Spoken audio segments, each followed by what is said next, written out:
खटखटाहट रात के ठीक 2:30 थे। गांव में बिजली जा चूकी थी और चारों ओर भयानक सन्नाटा पसरा था। आकाश अपनी नई नवेली दुल्हन प्रिया के साथ अपने पैतृक घर की पुरानी हवेली में पहली रात गुजार रहा था। यह हवेली पिछली 2 पीढ़ियों से बंद पड़ी थी। अचानक मुख्य दरवाजे पर एक धीमी लेकिन साफ खटखटाहट हुई। टुक टुक। प्रिया डरकर आकाश से चिपक गई। कौन होगा इतनी रात को? आकाश ने हिम्मत जुटाते हुए कहा, कोई जानवर होगा या हवा से कुछ हिल गया होगा। तुम चिंता मत करो। पर वह जानता था कि हवेली का दरवाजा बहुत भारी और मजबूत था और बाहर जरा भी हवा नहीं चल रही थी। उसने घड़ी देखी, 2:32 AM। तभी दूसरी बार खटखटाहट हुई। इस बार वह थोड़ी ज्यादा तेज थी। टुक टुक टुक टुक।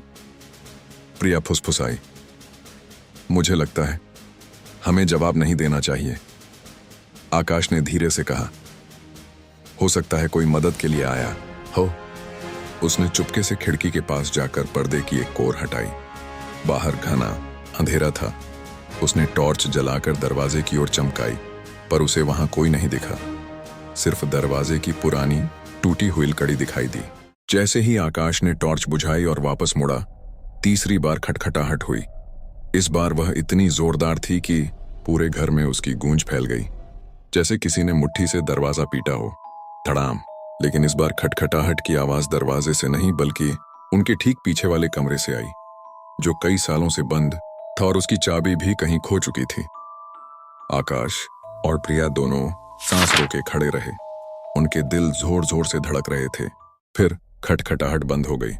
कुछ देर बाद उन्हें पीछे वाले कमरे से एक बहुत ही धीमी टूटी हुई औरत की हंसी सुनाई दी। वह हंसी धीरे धीरे बढ़ती गई, ज्यादा तेज होती गई और अंत में एक पागलपन भरी चीख में बदल गई। आकाश और प्रिया ने बिना एक पल गंवाए कमरे से भागने का फैसला किया। जैसे ही वे दरवाजे की ओर लपके, उन्हें महसूस हुआ कि खटखटाहट अब दरवाजे से नहीं बल्कि उनके ठीक ऊपर की छत से आ रही है। टुक टुक टुक।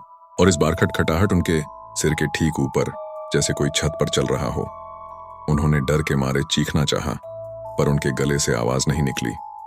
खटखटाहट अब तेज तेज और तेज होती जा रही थी।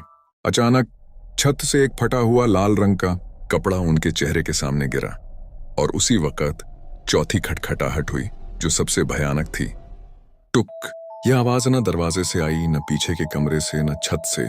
ये आवाज आई आकाश के बिल्कुल पास से, मानो किसी ने उसकी पीठ पर अपनी लंबी सूखी उंगली से ठोका हो। प्रिया की आंखें फटी की फटी रह गईं, क्योंकि उसने देखा कि आकाश के चेहरे का रंग सफेद पड़ गया था और उसकी पीठ पर खून के 3 निशान उभर आए थे। और फिर से वह हंसी, अब ठीक उनके कानों के पास।